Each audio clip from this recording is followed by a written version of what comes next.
7種行業，錢再多都唔好做，損陰德最重，病痛纏身，錢財散盡，禍及全家。我睇命睇風水幾十年，見過嘅人真係唔少。有一種人我到今日都仲記得，佢手上個嘅錢唔止100萬，係幾百萬、上千萬都有過。年輕嗰陣行出行入，食飯揀酒樓，出門有車有司機，講嘢大聲，人人都叫佢一聲老闆。到佢60歲坐落我對面，我問佢一句：你而家住嘅屋寫邊個名？佢靜咗3秒，答我2個字：租嘅。我再問銀行有幾多？佢話唔夠半年開支。我問仔女呢？佢話唔傾電話好幾年。各位，我唔係想嚇人，我想你聽清楚一件事，唔係佢唔識賺錢。佢賺錢嘅本事好過我，好過在座好多人。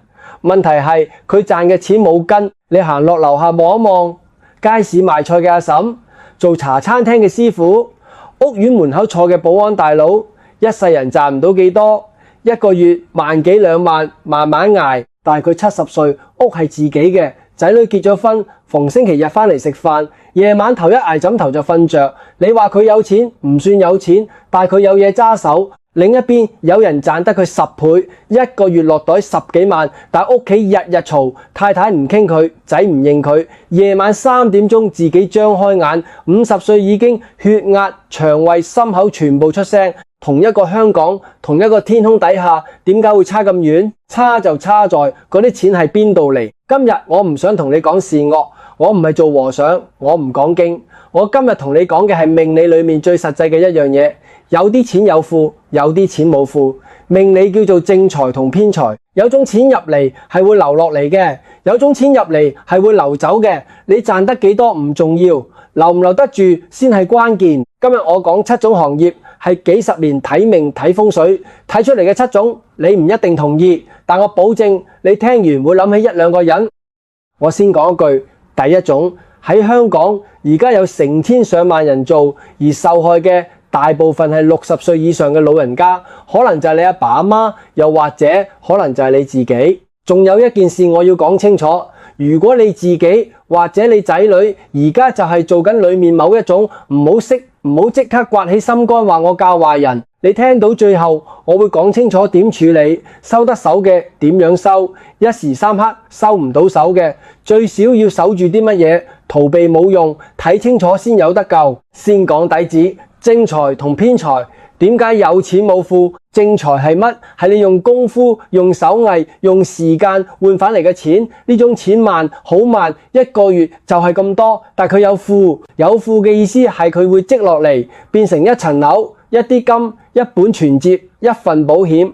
你唔覺佢多，但10年之後你回頭一睇佢喺度。偏財係乜？係嚟得快嘅錢，而最要留心嘅一種偏財係要靠人蝕、靠人輸、靠人失去，你才有得收嘅錢。呢種錢命理講得好清楚，有財無庫，佢前門入後門出，一次投資睇錯，一場大病，一個唔生性嘅仔，一場官司就冇咗。你會覺得好邪門，明明賺咗咁多，點會咁快清光？唔邪門，一路都係咁。我睇過嘅人裏面，偏財嘅錢走幾乎都係4條路：賭、病、官非、子女。你自己留心睇下，你識嘅人好少走出呢4條。有人係自己上台，賭嘅賭走；有人係身體先出事，一場病用光；有人係突然一張告票，官非用光；有人係仔女賭毒擔保借貸，一鋪清袋。點解會咁？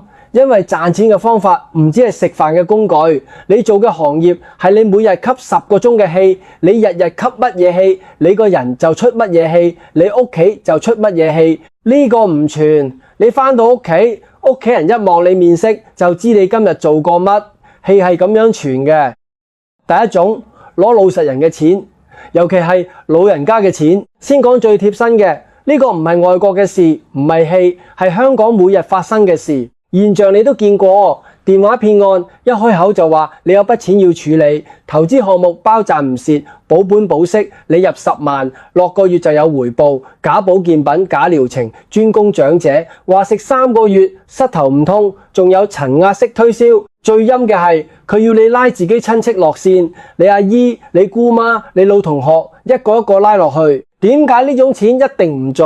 因為呢種錢係賺人信任嘅錢，命理上損陰德最快嘅就係呢種，唔係因為天上有人記你數，係因為你落手嘅對象係冇能力保護自己嘅人。一個70歲嘅老人家記性差咗，個心又軟，你講兩句佢就信你。你讚佢同你讚一個精過鬼嘅生意佬唔同性質，你係食佢最後一啖飯。而做呢行嘅人，我見過唔少，共通點好明顯，日日都要講唔真嘅話，一日講幾十次，講2年3年，個氣就散。你唔信，睇下佢啲症狀，瞓唔沉，好易扎醒，坐喺度心口會突然狂跳，去驗又話冇事，成日想清喉嚨，講嘢好快。到45至55歲之間，腸胃同血壓一定出嚟講嘢。呢啲唔係我嚇你，係我坐咗幾十年，聽咗幾百個人講同一堆症狀。我講個實際情況你聽，一位70歲阿婆，仔女喺外國，一個人住公屋，有人上門講到好誠懇，買部治療機幾萬蚊，話可以醫腰、醫膝頭、醫血壓。阿婆拿出畢生積蓄嘅一部分買咗。用2個月冇用，想退找唔到人，佢冇報警，因為佢唔想仔女罵佢老糊塗。呢筆錢就係咁樣冇咗，而收咗嗰筆錢嘅人當晚返到屋企同自己老母食飯，仲夾條菜過去。呢個係最恐怖嘅地方。呢行嘅人唔覺自己壞，佢覺得自己只係打份工，應該做乜收手。呢行冇長路，我講得好白，呢種行業一係唔出事，一出事就係一籃子人一齊出事。官非嚟嘅時候係整條線拉埋，你以為你係最細嗰粒沙，最細嗰粒沙就係最容易被推出去頂嘅。唔應該做乜？第一，唔好再安慰自己，話我只係負責打電話，我唔係主腦，你打嗰通電話就係第一把刀。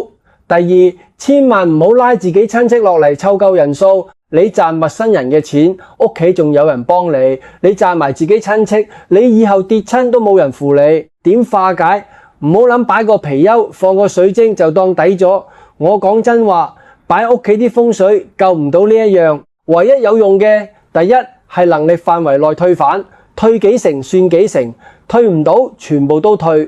第二係轉行，想補返啲陰德就直接同老人家打交道，去探長者，去社區中心幫手，去做餸飯。你攞老人家嘅錢就要用返落老人家身上，呢個叫對症。呢層我一句總結，由信你嘅人身上攞返嚟嘅錢唔係賺係借，借嘅係你自己下半世同你下一代嘅數。第二種做高利貸同埋做追債現象，大耳窿放高息，一週一計，一日一計，又或者做追債嗰邊貼街招，打電話上樓等人喺門口坐。點解呢種錢一定唔聚？因為呢種錢係喺人最冇路走嘅時候落手攞嘅。明理有個講法叫絕人生路嘅財，人家已經走到牆角，你唔係推佢一把，你係喺牆角開個價。呢種錢有個特徵，大但短。我見過好多做呢行嘅5年到10年好風光，出手好闊，人人都想識佢，但1年之內清光。點解？因為佢手上唔係錢，係一疊欠單。一到大氣候轉，人人都還唔到，佢就變成最大嗰個蝕家。錢冇庫，只有一本簿。實際情況，有人借3萬唔係去賭，係要交租，要交醫藥費。3個月後連本帶息變成20萬。屋冇咗，太太走咗，仔跟外婆住。放錢嗰個站得好遠，佢覺得自己冇做過乜，我只係借錢出去，係佢自己還唔到。但係佢個仔喺屋企長大嘅時候，每晚聽到嘅電話就係人喊人求人罵。個仔16歲已經學識咩叫惡形惡相。呢個仔將來會點？我唔用講你都知。應該做乜？我要講公道話。如果你係做正正經經嘅財務，做銀行，做合法貸款，識照法例，追債照程序，唔恐嚇，唔騷擾家人，呢個係正財，唔算落呢一類。做金融唔等於損德，睇你點做。唔應該做乜？唔好用武力，唔好恐嚇人老婆仔女，唔好上人屋企門口潑漆貼字。仲有一樣最重，唔好逼人抵押唯一住嘅屋，你逼走一家人，就等於一家人喺你身上下咗個記號。點化解？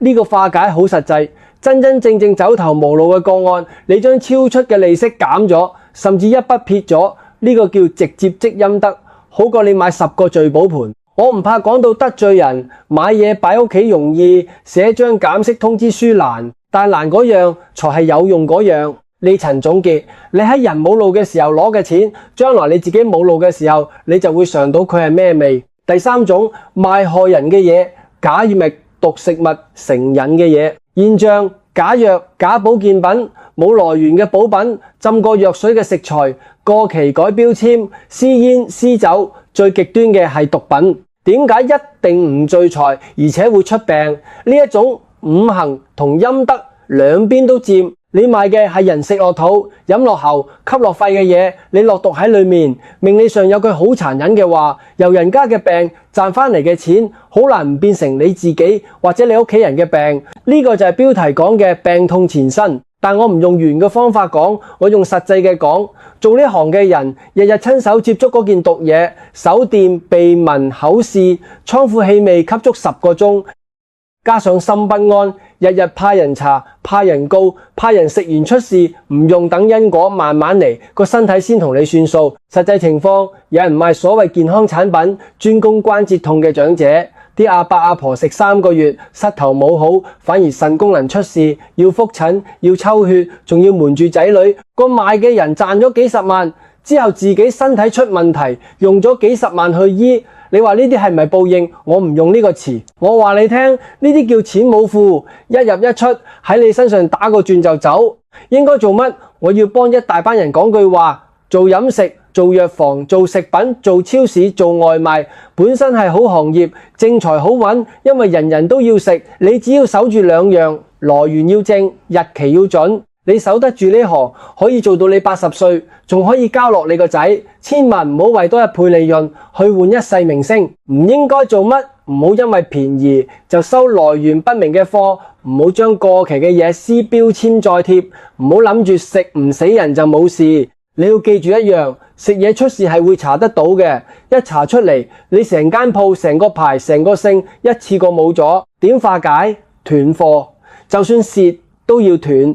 蝕一批貨同用自己個仔嘅健康去還，你揀邊樣？我見過真係聽勸嘅人蝕咗20幾萬，之後3年生意反而穩，因為佢啲客回頭。呢層總結，你賣出去嘅嘢害人，入到你屋企嘅錢就帶住同一種氣入嚟。第4種，以殺身為業，屠宰、打獵、取樂。呢一段我要講得好清楚，因為呢個位好多人講錯，講到得罪一大班正正經經嘅人。現象、屠房嘅工作，以及去打獵、射殺野生動物當樂趣，點解有影響？因為呢個係血光之氣，一個人日日手起刀落，個心一定要硬咗才做得落。問題係硬得太久，唔會分場合，返到屋企一樣硬，同太太講嘢好短好急，個仔問2句就嫌煩，個屋企會變冷。明理話選陰德。我就講實際嗰部分，佢選嘅係人嘅氣，唔係天上打雷落嚟劈你。但我一定要分清楚一樣嘢，唔係就好唔公道。喺街市賣肉嘅師傅斬叉燒、切排骨，稱足稱準，唔加水唔換貨，養大2個仔，呢個係謀生，唔係造業。你唔好聽完啲片就自己嚇自己，日日內疚。人要食飯，總要有人做。你做得公道，你就係正財。重嘅係咩？重嘅係為樂而殺。攞支槍去山上打野獸，打完拍照攞返嚟講威。重嘅係殺懷孕嘅、殺大仔嘅、殺緊餵奶嘅，呢個位最重，因為你唔係為食，你係為爽。應該做乜？做呢一行嘅，用3件事補：第一，唔落手殺懷胎嘅；第二，唔喺幼小面前落手；第三，每個月做一件有名有姓嘅好事。有名有姓嘅意思係你知你幫咗邊個。正正確確嘅放生，唔係亂買亂放，或者去幫動物組織，或者索性幫人捐一頓飯、送一次物資都好，唔好只係口講。唔應該做乜？屠刀、砧板、開山刀、獵具，唔好帶入睡房，唔好擺喺屋企一眼就見到嘅位。仲有，唔好喺細仔面前講今日殺咗幾多，點樣落刀。細路個心係一張白紙，你講幾次佢個底就變咗。風水上點化解？做呢行嘅人，屋企要留木同水去泄金氣。客廳擺1-2盆生得好、葉緣深厚嘅植物，唔好擺乾枯嘅、大刺嘅。屋要夠光，夜晚用暖色燈，唔好白慘慘。睡房絕對唔擺利器，唔擺刀，唔擺劍，唔擺尖角擺設。床頭亦唔好掛硬嘅金屬畫。水就一個小小嘅乾淨嘅日日換水嘅位就夠，唔需要大魚缸，擺大魚缸唔換水反而更差。呢層總結，為生存而殺係謀生，為開心而殺係自己斬自己嘅福。停一停，我問你一個問題，講到呢度，我想你放低電話，望住我，慢慢想一件事。你屋企裏面有冇人而家正在做緊上面4樣之一？唔一定係你，可能係你個仔，可能係你細佬，可能係你老公，又或者反過來，你屋企有冇人曾經被人騙走過錢？尤其係老人家嘅棺材本，打落去留言，講低你嘅情況，我會逐個睇。下一條片我揀最多人遇到嘅情況，逐個講點處理。仲有3種，而第6種係最多人做，但係自己完全唔覺得自己做錯嘅一種。呢一種喺香港可能10個老闆有6個都掂過，聽到最後唔好走。第5種，靠酒色賭賺錢現象，開場開台做外圍做莊拉人入賭做色情生意，或者將年輕人帶入夜場。點解一定唔罪？因為呢個係騙財之中最典型嘅一種，快入快出，中間唔留。命理上有個講法，呢種錢好多時帶桃花劫財，意思係你用色去賺，最後就用色去蝕。呢個唔係詛咒，你想一想就明。你成日喺呢個場合出入，你自己都會被同一樣嘢吸住。做呢行嘅人，婚姻最難守，太太留唔留，仔女親唔親，我睇過太多。錢唔係用投資睇錯嘅方式走，就係用感情、糾纏同官司走。一場爭執，一次分手，一張告票就係一筆。實際情況，有人開場做咗幾年，生意唔錯，本來可以收山，點知自己坐咗落台，一坐就落唔返嚟。輸嘅唔止本係間鋪，係層樓，係太太名下嗰筆。人人都話奇怪，做莊嘅點會輸？做莊嘅最容易輸，因為佢覺得自己識規矩，應該做乜？如果你做嘅係正正經經嘅餐飲，正正經經嘅娛樂，界線要畫到好清，賣酒就賣酒，唔好順手拉客上樓賭，做飲食就做飲食，唔好喺鋪裏面借錢俾輸咗嘅客。你畫得清，你就係做生意；畫唔清，你就變咗另一樣。唔應該做乜？唔好專攻3種人：年青人、負債嘅人同輸到紅眼嘅人。呢3種人係最易上手，亦係最快出事。出事之後最快連累你。風水上點化解？先講屋企要清乾淨，有細路嘅屋唔好將麻雀台擺喺客廳中間長期擺住，唔好將散銀、籌碼、賭具四散喺屋企。呢啲唔係迷信，你細路日日見佢，腦裏面就當呢樣係正常。睡房要簡單，鏡唔好對正床。桃花重嘅屋，錢係守唔住嘅，因為心先散，心散錢就散。呢層總結，你靠人嘅癮賺錢，遲早你都要用自己嘅癮去還。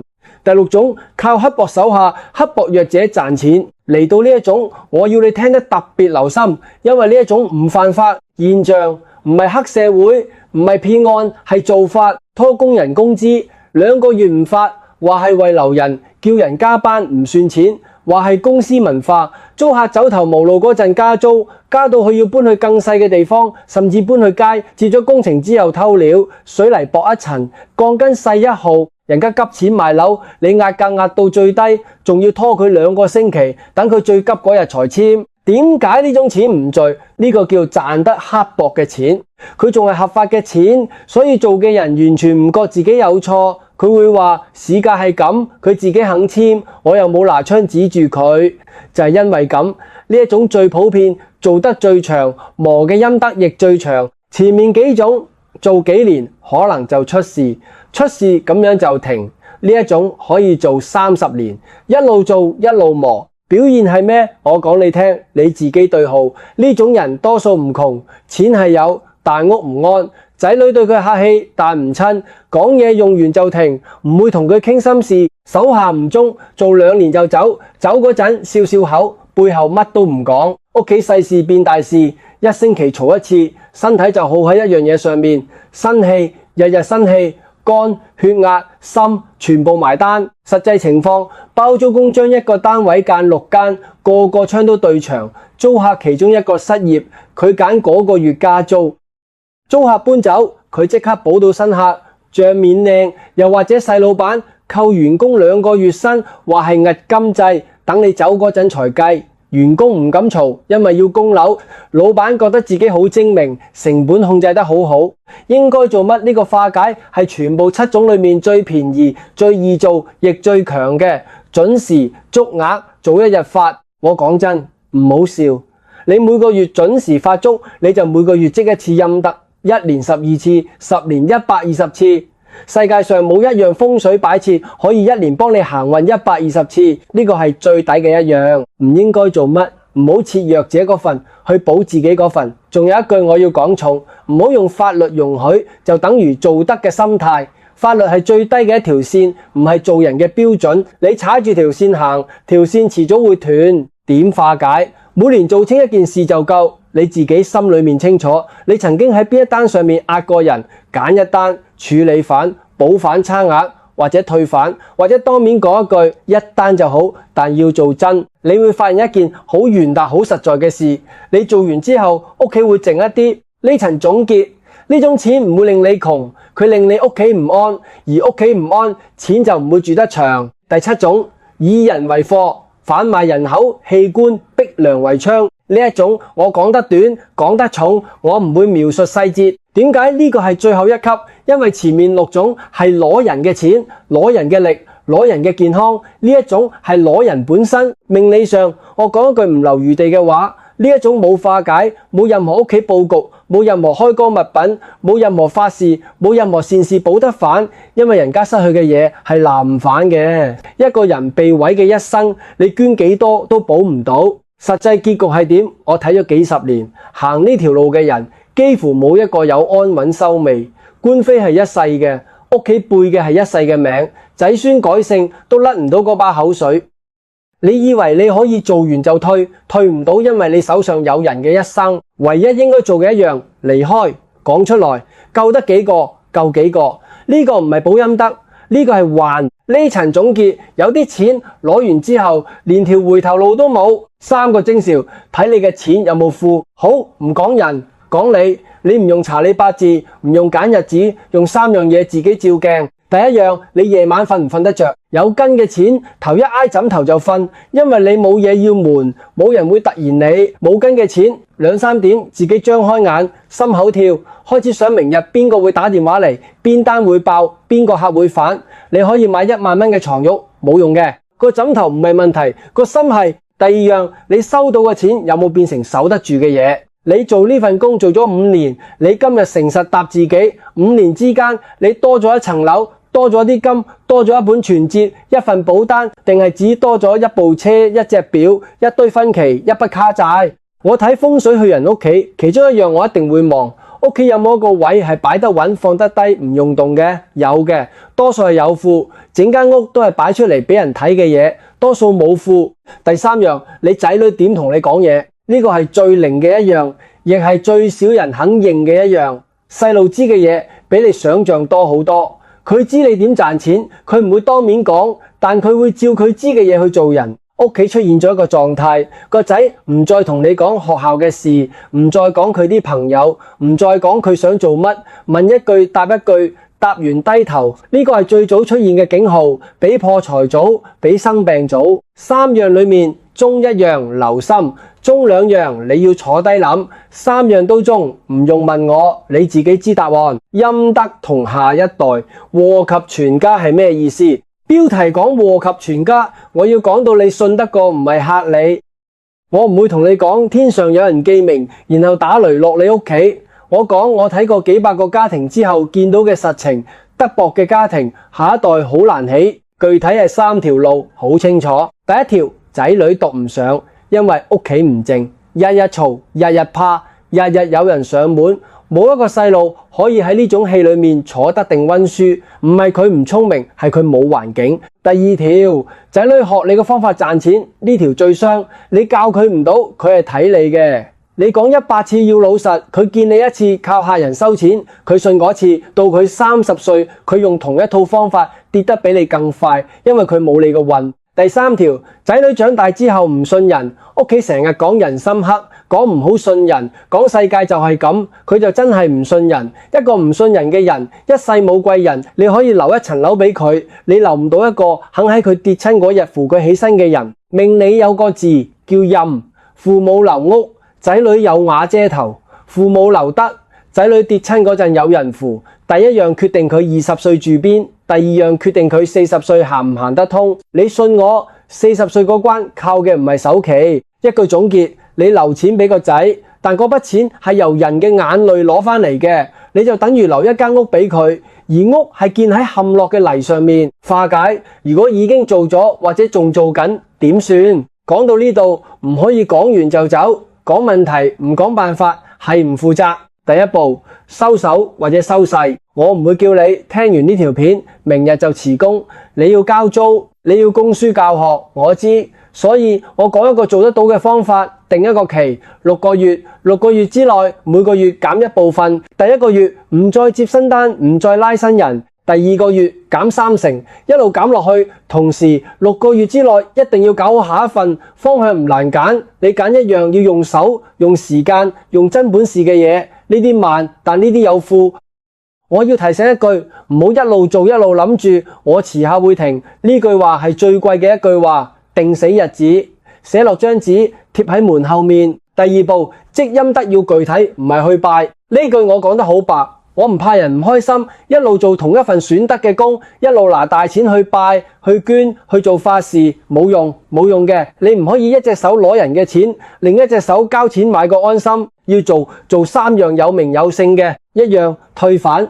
你心裏面清楚，你邊幾單係整蝕咗人嘅，退返嘅，退唔到全部，退一部分，呢樣最難但最有效。二樣，幫你自己屋苑嘅老人家，唔用去好遠，同層有個婆婆一個人住，你落樓幫佢買米，幫佢拎垃圾，幫佢排隊拿藥，呢啲細，但佢有名有姓，佢認得你。三樣，對住你手下嘅人，準時足額，早一日，有請人嘅，呢樣係你最強嘅一張牌。第三步，屋企要留住乾淨嘅氣，個人才會醒返。呢個位係我本行，我講3個地方你唔用買任何嘢。一，明財位，由大門入嚟，斜對角45度嗰個角，呢個角要幾樣，要靜，要光，要有一件穩嘅家私，例如一個實心嘅櫃，一張穩嘅幾，唔好擺洗衣機喺嗰度，唔好擺垃圾桶，唔好擺一堆紙皮同雜物。仲有一樣好多人犯，唔好長期黑燈，呢個角黑，你屋企財氣就悶。二，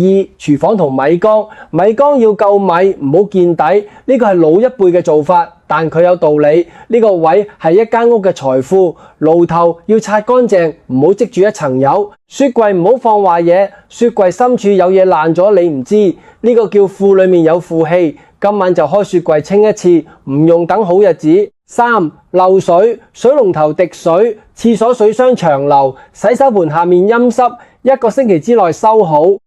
漏水就係漏財，呢句話一啲都唔旋，佢係實實在在嘅。水費多，地板霉，屋企潮，人容易病，心煩，修好就冇事。呢個係最快見效，最少人肯做嘅一樣。第四步，流年要動就要揀時候。今年2026年丙午年，5黃到南，今年南面唔好大動土，唔好敲，唔好拆南邊嗰間房，唔好喺南面搞大裝修。想轉行、想搬鋪、想改結構嘅人，聽住文件嘅事、傾嘅事、簽嘅事，照做冇問題。但唔好一邊轉行一邊同時大裝修，兩樣一齊動，人會頂唔住。南面亦唔好長期擺一大堆雜物同機器，保持乾淨，少動就得。而黑到西北呢個位主健康，尤其影響屋企年紀大嘅男性，阿爸、阿公，西北嗰邊要乾，要通風，唔好堆嘢，唔好當雜物房。如果阿爸間房喺西北，今年多留心佢啲身體，該覆診就覆診，唔好拖。呢個唔係嚇你，係提醒你打電話問一句。八白財星到東，呢個位係今年應該用嘅位。書台、辦公嘅位，傾生意嗰張台，放文件同單據嘅櫃，擺去東面。要有兩樣，要光，要有人。冇人用嘅位，星再好都唔起作用。你每日坐喺嗰度做正經事，呢個位才活。再講前一步，2027年丁未年，5黃會去北。如果你打算大裝修，打算拆牆，打算重整北面，就趁而家排時間，唔好等到嗰年才喐北面。做風水唔係求神，係排時間表。結尾今晚做一件事，聽完呢條片唔好想遠嘅，唔好想上一世，唔好想天上有冇人記數。今晚做一件好細嘅事，坐低拿一張紙寫3項。第一行，我嘅錢由邊度入，寫實啲，寫清楚每一條來源。第二行，我嘅錢由邊條路出，賭、病、官非、子女、投資、面子，你自己填。第三行，呢行最重要，裏面有邊一筆係喺人失去嘅時候攞返嚟，而我自己心裏面清清楚楚知道嘅，得三行。但我同你講，一個50歲以上嘅人寫完呢三行，多數會靜一陣。